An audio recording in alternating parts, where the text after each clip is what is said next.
नमस्कार साथियों, मैं अनिरुद्ध सिंह विद्रोही पेश हूँ एक बार फिर। आज हम बात करेंगे एक ऐसे नरसंहार के बारे में जिसमें मुसलमानों का नरसंहार हुआ। देश में मुसलमानों के साथ हिंसा कोई नई बात नहीं है। मुसलमानों की लिंचिंग और मुसलमानों का नरसंहार, कत्लेआम लगातार लंबे समय से भारत देश के अंदर होता आया है। हालिया घटना आप संभल की देख लीजिए। धर्म के नाम पर, हिंदू मुसलमान के नाम पर रोटियां सेकने वालों ने देश को कत्लगाह बना दिया है। आज हम बात करेंगे 22 मई 1987 के उस दिन के बारे में जो इतिहास में काले अक्षरों में दर्ज हो गया, जिसके घाव आज भी ताज़ा हैं। जी हाँ, मेरठ के हाशिमपुरा नरसंहार कि वो काली रात जिसने पूरे देश को दहला दिया। एक ऐसा नरसंहार जिसकी उम्मीद कभी किसी ने नहीं की थी। जनता के द्वारा होने वाली हिंसा में एक समुदाय के द्वारा दूसरे समुदाय का नरसंहार एक आम बात रही है। सैकड़ों की संख्या में हमने सुने और देखे हैं, लेकिन ये नरसंहार बाकी के सभी नरसंहारों से अलग है, क्योंकि इस नरसंहार को अंजाम किसी भीड़ या किसी समुदाय ने नहीं दिया, बल्कि इस नरसंहार को अंजाम एक समुदाय विशेष के पीएसी के जवानों ने दिया, जिनकी जिम्मेदारी होती है सुरक्षा और शांति बनाए रखने की। तो आज हम इसी हाशिमपुरा नरसंहार के बारे में बात करेंगे कि क्या कुछ हुआ था इस पूरी घटना में और किस तरीके से 42 मुसलमानों की पीएसी के द्वारा बड़ी निर्ममता से निर्दोष मुसलमानों की हत्या कर दी गई थी और उनके शवों को नहर में फेंक दिया गया था। फरवरी 1986 में राजीव गांधी सरकार के द्वारा बाबरी मस्जिद का ताला खोलने के फैसले के साथ ही पूरे उत्तर भारत में हिंदू मुस्लिम दंगे फसाद शुरू हो गए थे। विशेष रूप से उत्तर प्रदेश में भारी संख्या में दंगे फसाद शुरू हो चुके थे। ऐसा ही एक दंगा अप्रैल 1986 में मेरठ में भड़का, उसको दबा दिया गया, शांत कर दिया गया और उसके बाद वहां तैनात 38 सुरक्षा बलों की टुकड़ियों को भी हटा लिया गया। 18 मई 1987 को फिर दंगा भड़का। उसके बाद वहां सुरक्षा व्यवस्था को बहाल करने के लिए, शांति व्यवस्था को बहाल करने के लिए पुलिस, सेना, पीएसी की 30 टुकड़ियां और सीआरपीएफ की 7 टुकड़ियों को वहां बुलाया गया फ्लैग मार्च के लिए और शांति व्यवस्था बनाए रखने के लिए। और पूरे शहर में अनिश्चितकालीन कर्फ्यू की घोषणा कर दी गई व दंगाइयों को देखते ही शूट एंड साइट के ऑर्डर जारी कर दिए गए। अब आती है 22 मई 1987 की वो काली खूनी रात जब हाशिमपुरा में खूनी खेल खेला गया, जिससे पूरा देश दहल उठा। 22 मई 1987 की रात को प्लाटून कमांडर सुरेंद्र पाल सिंह के नेतृत्व में 19 सीआरपीएफ जवानों की एक टुकड़ी मेरठ के हाशिमपुरा मुस्लिम मोहल्ले में पहुंचती है। उसके बाद मुस्लिम मोहल्ले में पहुंचने के बाद में सीआरपीएफ के जवान मुस्लिम समाज के जितने भी नौजवान, युवा, बुजुर्ग थे, सभी को घरों से बाहर निकालते हैं, उनको इकट्ठा करते हैं और चेकिंग घरों की करते हैं। और उसके बाद में बच्चे और बुजुर्गों को वापस वहीं छोड़ दिया जाता है और 50 से अधिक, करीब 50 मुस्लिम युवकों को पीएसी के एक ट्रक में लाद लिया जाता है और उनको ले जाया जाने लगता है। मुसलमानों को ये लगता है कि शायद ये हमारी गिरफ्तारी की जा रही है या फिर थाने में ले जाकर के हमसे कोई पूछताछ की जाएगी, इसलिए वो बगैर किसी विरोध के उस पीएसी के ट्रक में बैठ जाते हैं और उसके बाद पीएसी के जवान उस ट्रक को लेकर के चल देते हैं। पीएसी के जवान ट्रक को गाजियाबाद जिले के मुरादनगर की गंगा नहर पर लेके जाते हैं और वहाँ गंगा नहर की पटरी पर ट्रक को खड़ा कर देते हैं और मुस्लिम समाज के जो लोग ट्रक के अंदर थे उनको नीचे उतारना शुरू करते हैं। अभी सारे लोग नीचे उतरे भी नहीं थे कि पीएसी के जवानों ने उन पे ताबड़तोड़ गोलियां बरसाना शुरू कर दी, जिसमें एक पीएसी का जवान भी घायल हो गया।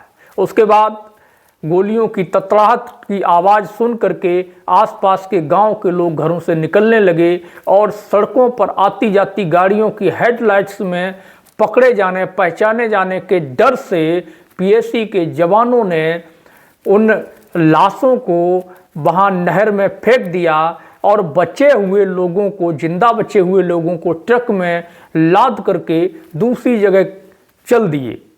उनमें से 3 लोग ऐसे थे जिन्होंने मरने का बहाना बनाया हुआ था, नाटक किया हुआ था। उन्हें जब नहर में फेंका गया तो ट्रक के आगे बढ़ने के बाद वो जो है तैर करके भाग गए और भाग करके उन्होंने जा करके मुरादनगर थाने में उनमें से एक ने एफआईआर दर्ज कराई।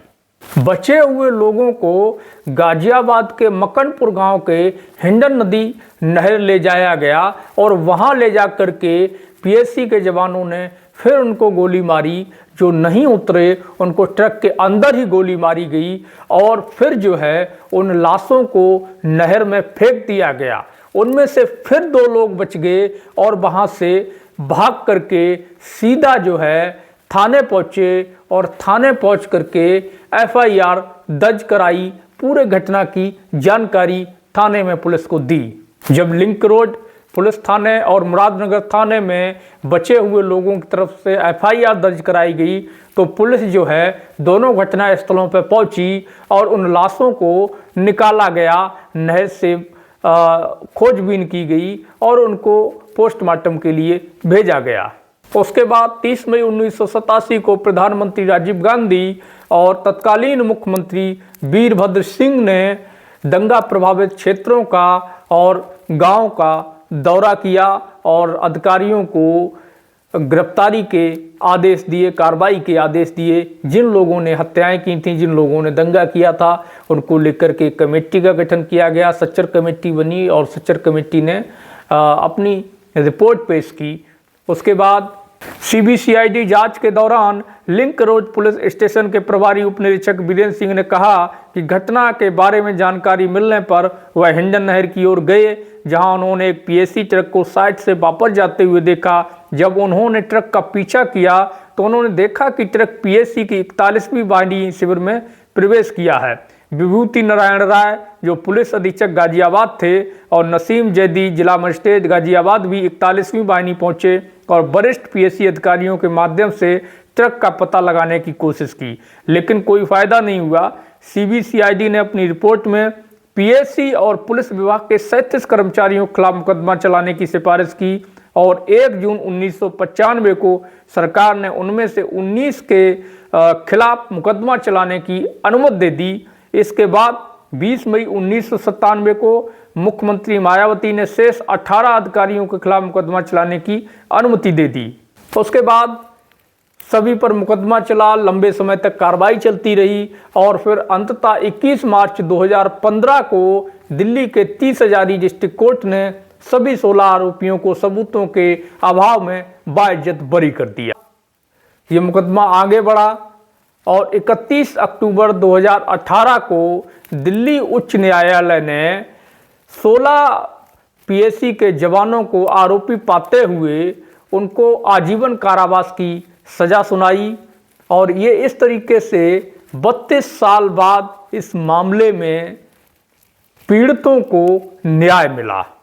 सोचिएगा, जो पीएसी जिसकी व्यवस्था, जिसका गठन ही शांति व्यवस्था को बनाए रखने, सुरक्षा व्यवस्था को बनाए रखने और दंगा फसाद को रोकने के लिए किया गया था, उसी पीएसी के जवानों ने 42 निर्दोष मुस्लिम लोगों की बड़ी ही निर्ममता के साथ में हत्या कर दी।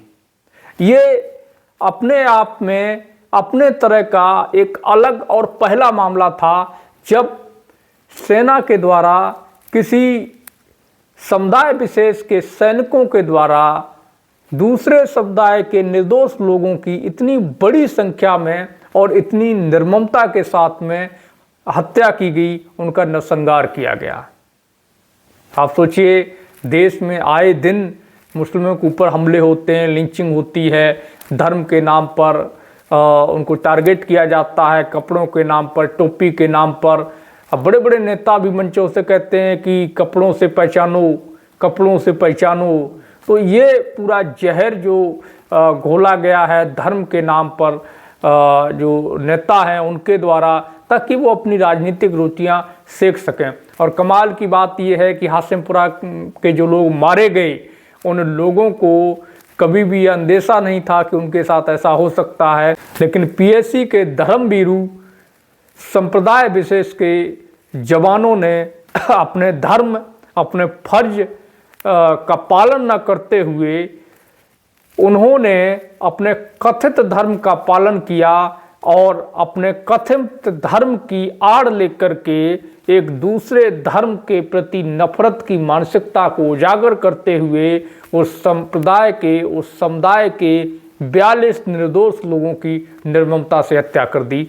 ये घटना बेहद दुखद घटना है और ऐसी घटनाओं का सभ्य समाज में कोई स्थान नहीं है। ऐसी घटनाएं नहीं होनी चाहिए। इन पर रोकथाम के लिए ज़रूरी है कि सभी लोग मिलकर के कदम बढ़ाएं, नहीं तो कभी धर्म के नाम पर हिंदू मरेगा, कभी मुसलमान मरेगा, कभी सिख मरेगा, कभी ईसाई मरेगा, कभी बौद्ध मरेगा और राजनेता अपनी रोटियां लाशों के ढेर पर बैठ करके सेकते रहेंगे। इसलिए आज की आवश्यकता है कि समता, समानता, बंधुत्व और भाईचारा का जो विचार है उसको आगे बढ़ाया जाए और मित्रवत व्यवहार एक दूसरे से रखा जाए, क्योंकि इंसान ही इंसान के काम आता है, न धर्म काम आता है, न जाति काम आती है। तो धन्यवाद साथियों, मिलते हैं फिर अगले एक टॉपिक पर। तब तक बने रहिए हमारे साथ और चैनल को सब्सक्राइब करिए। कमेंट में अपनी प्रतिक्रिया जरूर दीजिए।